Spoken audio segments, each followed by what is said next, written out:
Hello everyone, welcome back to my channel. So today we are going to cover SQL window functions.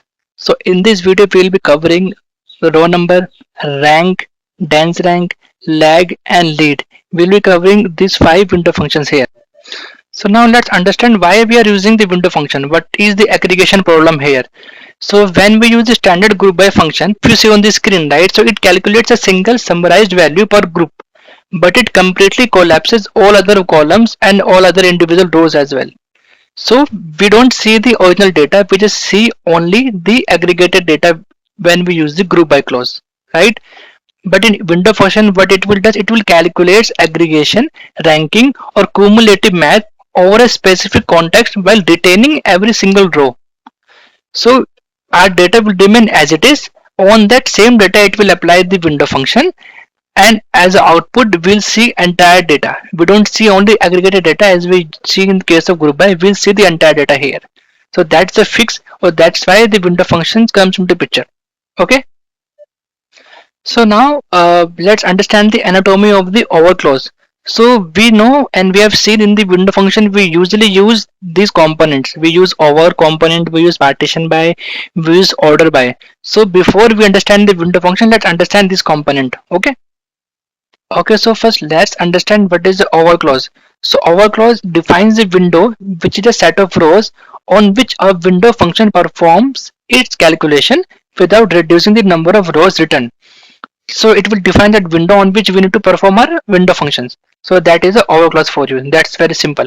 So if you see on the screen, we have a simple SQL query. So here we are calculating the average, and if you see in the output, we are getting all the rows are intact, the original rows are intact, and because we are applying the over clause for all the data available.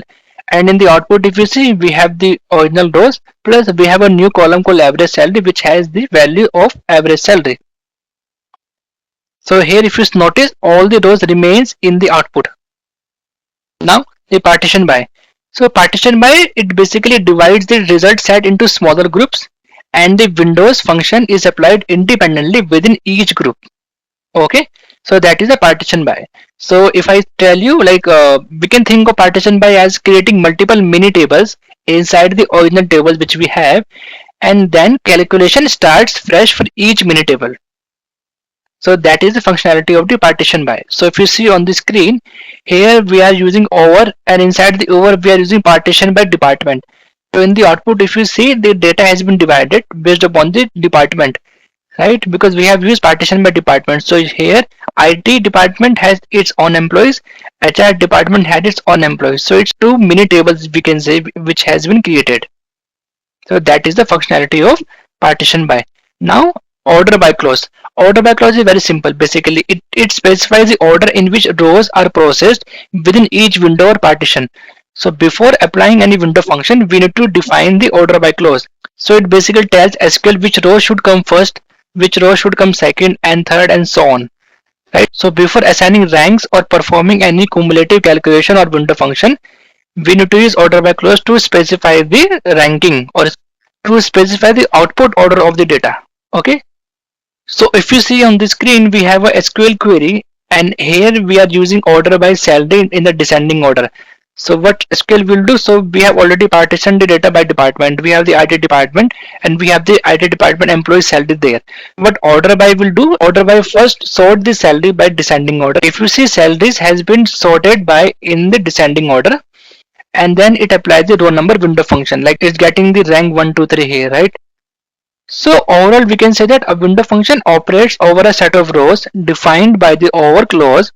Within over clause, we use partition by, we divide the data into logical groups, and order by defines the sequence of rows inside each group, right? So these are some of the components which we use in the window function, and let's now jump into the window function straightforward with some SQL queries examples. Okay, okay, now let's see the examples, the SQL query using the window functions. First we'll understand the row number.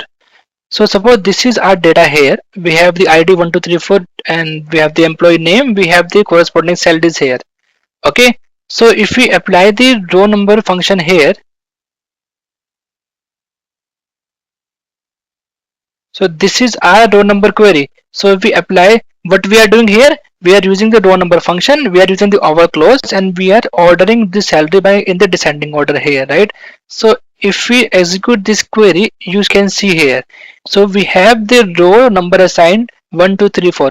So in case of a tie salary, if the two salaries are same, it will not assign the same row number to it. It will assign a unique number to it. That is the functionality of the row number. Okay. And now check the rank function here. So in the rank function, if you see, when we execute this query, what it will do, it will assign the same rank to the same salaries, but for the next salary it will skip the rank and it will assign the next available rank. So here we are getting 4, we are not getting 3 here. Okay, so 1, 2, 2 and 4, it will skip the 3 rank here. So that is the functionality of a rank function. Okay, now understand the dance rank function. So, but dance rank function, it will do, it will not skip the next rank, but it will assign the next rank to the available salary. So for the common salary or the tie salary, it will assign the same rank, but for the next upcoming salary, it will assign the next available rank, which is a third. As in case of rank, it will skip the rank 3 and it will assign the rank 4 to it, right? In case of dance rank, it will not, it will keep the row number intact. Okay, so now let's understand the next window function, which is the lag and lead. So lag is basically, we can say it's a look backward. So it pulls data from a row that came before or above your current row, right? So its basic use is like comparing current performance against the past performance. So in a real world, we can say that like calculating month over month sales growth by grabbing last month revenue and putting it right next to this month revenue. So that way we can compare those two revenue using a lag function. On the other hand, lead function is basically, we can say it's a look forward. So it pulls data from a row that comes after or below your current row. Okay. So best used of the lead function is like predicting or analyzing the next step in a sequence. Okay. So like tracking, basically tracking user behavior on a website to see the exact page a customer clicked next, or measuring the ideal time between a user opening an app and making a purchase. We can say the real world example. So here, taking lead function with an example here. So if you see on the screen, on the same data set where we have ID, name and salary available, we are applying lag and lead. So in case of lag, if you see, lag is basically, it will look before. So if you see in case of first 1 lakh, we don't have any prior salary. This is the first row itself. So it will get null here. For 90,000, what is the prior salary available? 1 lakh. So it will get 1 lakh. For 90,000, it is 90,000. So we'll be having 90,000 here. For 80,000, the previous salary is 90,000. So here we'll be having 90,000. So it will look above it basically. And in case of lead, it will look forward. So in case of next salary, the next salary 90,000. So it will give first row a 90,000 salary.